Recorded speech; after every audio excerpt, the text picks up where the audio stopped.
السلام علیکم ورحمۃ اللہ وبرکاتہ ویورز، میں رضوان نور اعظمی ہوں اور مجھے آپ کے سامنے آج ربیع الاول کے حوالے سے کچھ گفتگو کرنی ہے۔ دیکھیں، اس بات کے اندر تو کوئی شک نہیں ہے کہ ربیع الاول کا مہینہ وہ مہینہ ہے جس میں ہمارے اور آپ کے آقا محمد رسول اللہ صلی اللہ علیہ وسلم کی ولادت باسعادت ہوئی۔ اس بات کو چھوڑ دیں کہ آپ کی ولادت 9 ربیع الاول کو ہوئی یا 12 کو ہوئی، اس پر تو اہل علم متفق نہیں ہے، تو پھر عوام الناس کا تو اس سے جو وہ سرے سے کوئی مطلب نہیں ہونا چاہیے۔ بہرحال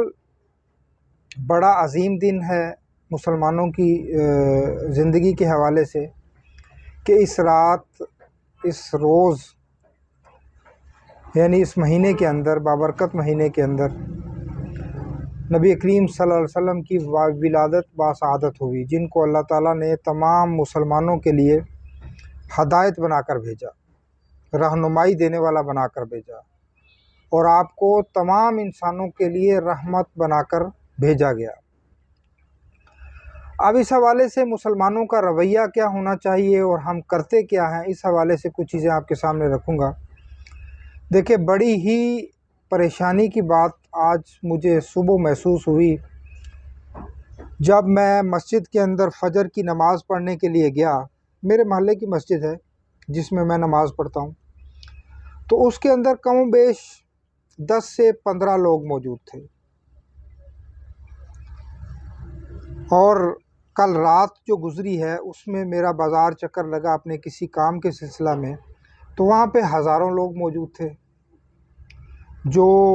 گا بجا رہے تھے اور میوزک کی دھن پہ نعتیں پڑھی جا رہی تھی اور ڈیک چل رہے تھے، اور کچھ لوگ تو منچلے جو ہے وہ ڈھول کی جو ہے وہ تھال پہ جو ہے وہ رقص بھی کر رہے تھے۔ یہ میں نے اپنی جو ہے وہ ان گناہگار آنکھوں سے دیکھا ہے۔ اور اسی طرح بے پردگی عروج پر تھی، بچے، عورتیں، جوان لڑکیاں بے پردہ اور نوجوانوں کے اندر جو ہے وہ گھوم پھر رہی تھی۔ یہ وہ انداز تھا جس کے اندر ہم نے نبی کریم صلی اللہ علیہ وسلم کا ولادت کا دن منایا۔ اور بھی بہت کچھ ہوا، لیکن کیا یہ تعلیم ہمارے دین کی ہے؟ قطعاً نہیں ہے۔ آپ حضرات میری بات سے اتفاق کریں گے کہ ہمارے دین کی تعلیم یہ نہیں ہے کہ نعتیں اللہ کے رسول صلی اللہ علیہ وسلم کی تعریف بھی کی جائے اور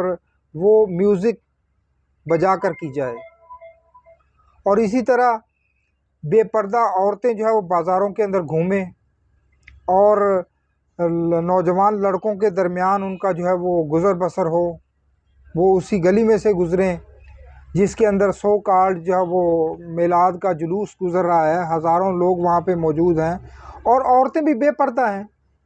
کوئی لحاظ نہیں رکھا جا رہا کہ ہمارا پردہ کہاں ہے، ہمارا جو ہے وہ چہرہ نامحرم دیکھ رہا ہے۔ یہ ہم نے کیا۔ اور دوسری طرف میں نے آپ کو فجر کے حالات بتا دیے ہیں کہ فجر کے اندر جو ہے وہ ہماری مساجد کی کیا حالت تھی۔ وہ سارے نام نہاد عاشق رسول جو ہے وہ لمبی تان کر سو گئے تھے، کیونکہ رات انہوں نے بڑے جذبے کے ساتھ اور بڑے جو ہے وہ اہتمام کے ساتھ جو ہے وہ میلاد کا جو ہے وہ جشن منا چکے تھے، تو لہذا فجر جاتی ہے تو جاتی رہے، کوئی مسئلہ نہیں ہے۔ اسی طرح باقی نمازوں کا حال ہے۔ دیکھیں، ربیع الاول کا مہینہ بڑا عظمت والا مہینہ ہے، اس کے اندر کوئی شک نہیں ہے،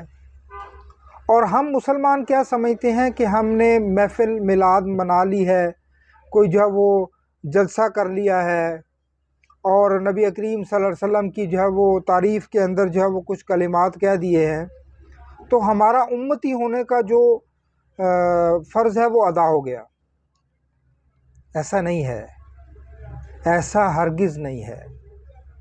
نبی کریم صلی اللہ علیہ وسلم کے امتی ہونے کے ناطے ہم پر کچھ فرائض عائد ہوتے ہیں جو ہمیں بجا لانے ہیں۔ اگر وہ ہم بجا لائیں گے تو نبی کریم صلی اللہ علیہ وسلم کے سچے امتی شمار ہوں گے۔ نبی کریم صلی اللہ علیہ وسلم پر ایمان، اور ویسا ایمان نہیں جیسا آج کل ہمارے دلوں کے اندر موجود ہے زبانی ایمان، یہ صرف یہ ایمان مطلوب نہیں ہے، ہاں اس کی اہمیت اپنی جگہ ہے کہ ہم اس ایمان کو اس پر اقرار کرنے کے بعد ہم مسلمان کہلوا سکتے ہیں، لیکن ایمان وہ بھی مطلوب ہے جو دل کے اندر ہوتا ہے، دونوں ایمان۔ اور پھر اس سے بڑھ کر نبی کریم صلی اللہ علیہ وسلم کی عزت و توقیر، عزت و تحریم، آپ صلی اللہ علیہ وسلم کی عزت، آپ کا ادب، آپ کا احترام،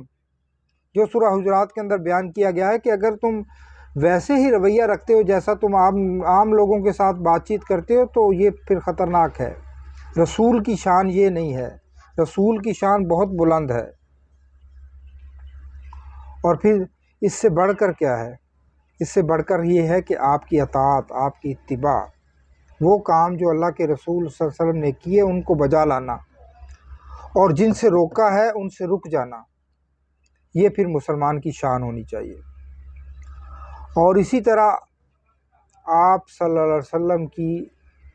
نصرت، آپ کی مدد،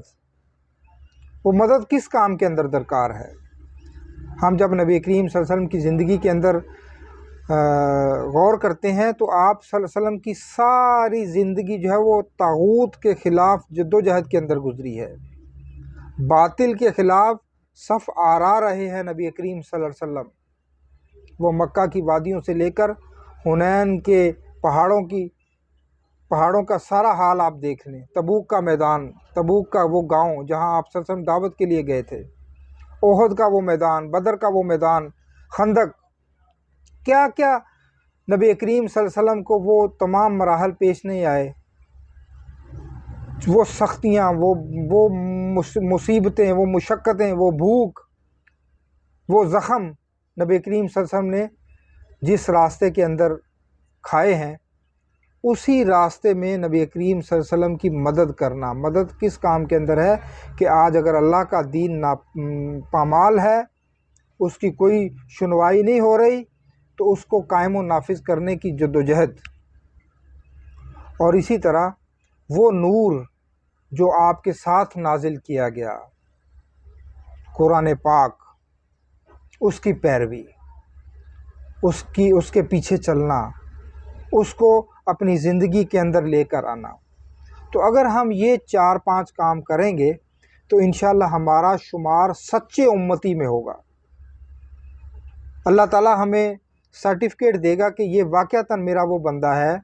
جس نے اپنی زندگی کو نبی کریم صلی اللہ علیہ وسلم کے اتباع کے اندر، آپ کی اطاعت کے اندر